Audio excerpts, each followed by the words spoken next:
Those who were teenagers in the 90s, what piece of technology took you a long time to adapt to during the turn of the century? Voice recognition actually being good and usable is the thing I'm still getting used to. This is a good one. I still assume it's complete garbage as many early implementations were. I used to get so angry with Alexa. Then I changed the wake-up response word from Alexa to computer, and I find I'm far more patient. It doesn't change the voice, just the word you say to get it to respond. IDK why it made me so much more patient when it does mishear me, but it really does. I waited to get a smartphone until almost everyone else my age had one. I always used to say that I don't need to have the internet with me all the time. Once I made the switch though, there was no looking back. I delayed because I knew as soon as I had one I'd be staring at it constantly. This was me too. I didn't get my first smartphone until 2014 and everyone thought I was crazy. Honestly though, I do miss not having one.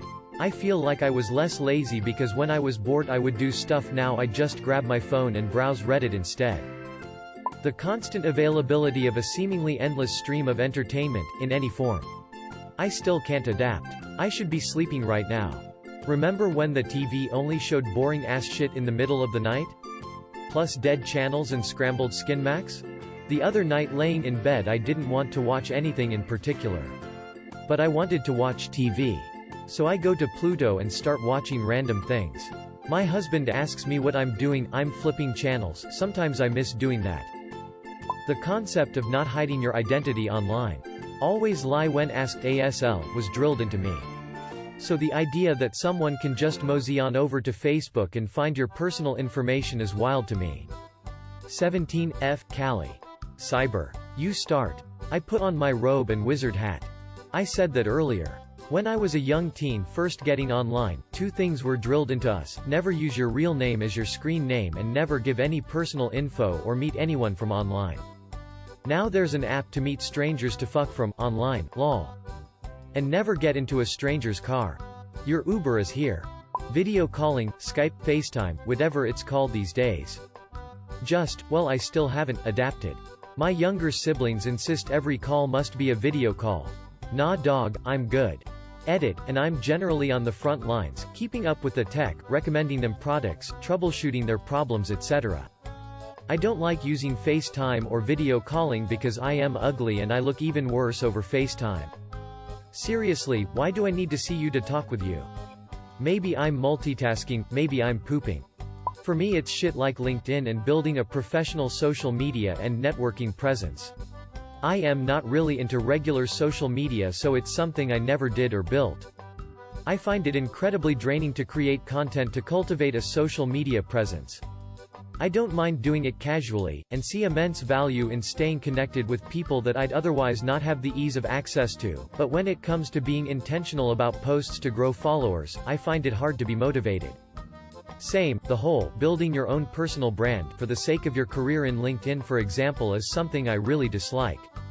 The thing about social media is that it is so fake and superficial as it is, and I feel like this is just adding to the issue. I didn't understand the importance of a clean social media presence until I was turned down for a job because I used the word fuck online.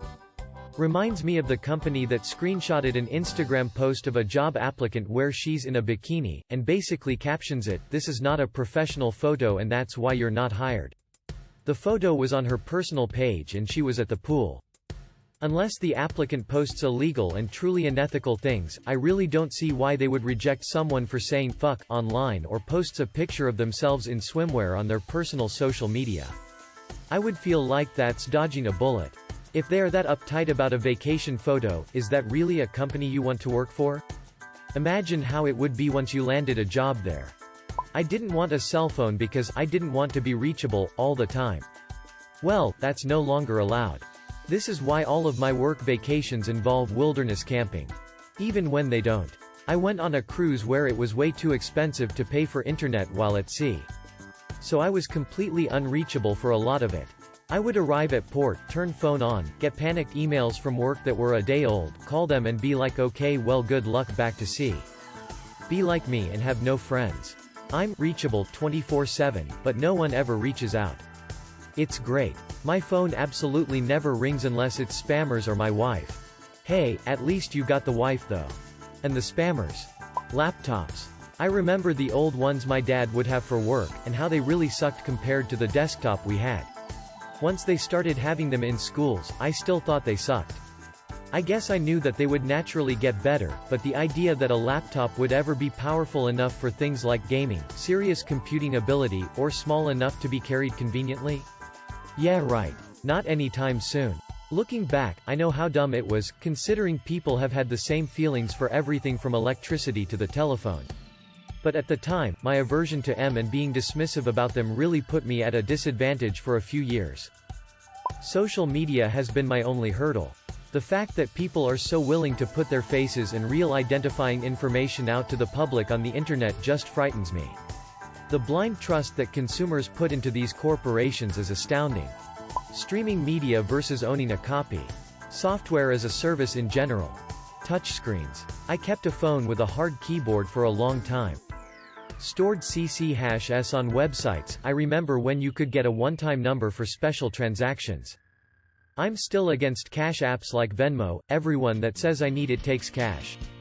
The trend towards games as a service kills any desire I have to play modern AAA games. No microtransactions, no bullshit, has become a selling point now. I find that disgusting, honestly. Took me a long time to get on board with texting. I remember telling one of my buddies, why would I text you when I can just call you? It's much faster. And I never pick up a call unless it's family or work. Streaming. I like actually owning music. I'm torn by this. I still feel pride in owning my own music. Feels like a personally curated library. But streaming allows me to listen to such a huge variety of music so much more affordably. Edit. Thanks for all the upvotes, thoughts, and suggestions, friends. I might start building my download collection again or start getting vinyls to get the best of both options. What annoys me is the service may be gone in 5 years and there may not be any way to rebuild and get every song like I once had.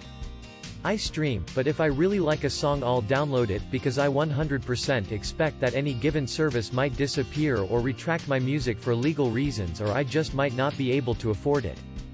Peril and plus side of half a lifetime in fandom. I prepare for the eventuality that any media I enjoy may no longer be available to me online, and make sure to download, maintain my own copy if I really care about it.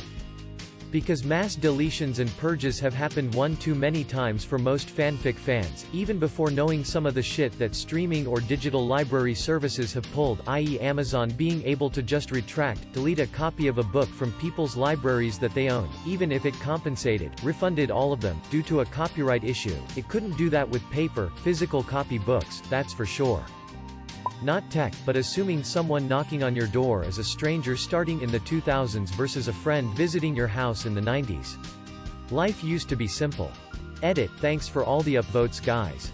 Hey, if someone's coming to my house with the expectation of entering it, they better have given me a week's notice. I need to be mentally prepared for that. Knock on my door? What kind of heathen are you? Text me from the driveway like a civilized person, PLS. I had, and still have, a hard time with friends looking at cell phones while we are hanging out. I remember when hanging out with the friend was the entertainment. I have a friend who will invite me over to watch a movie, and then spend the entire time looking at Reddit. It makes me feel so awkward. Bluetooth. Strangely, I was a, you can take my headphone jack when you pry it from my cold dead hands type of person, but now I use Bluetooth exclusively, even when I still had a headphone jack in my phone. Ooh, I was not cell phone savvy. I had no idea what a Bluetooth was. In college I saw a lady talking to herself in the grocery store. It was so weird. She looked normal but she was going on and on. I pointed this out to my now husband and he said, oh yeah, she's got Bluetooth. Fast forward several weeks and it comes up again, so I ask for clarification about this slang for what is obviously a mystery disease that makes people insane. He's never let me live that down. 15 years later and he still cracks jokes about people who've got the Bluetooth. Edit. Oh man, thanks for the awards. Who knew my lack of tech savvy would be so popular?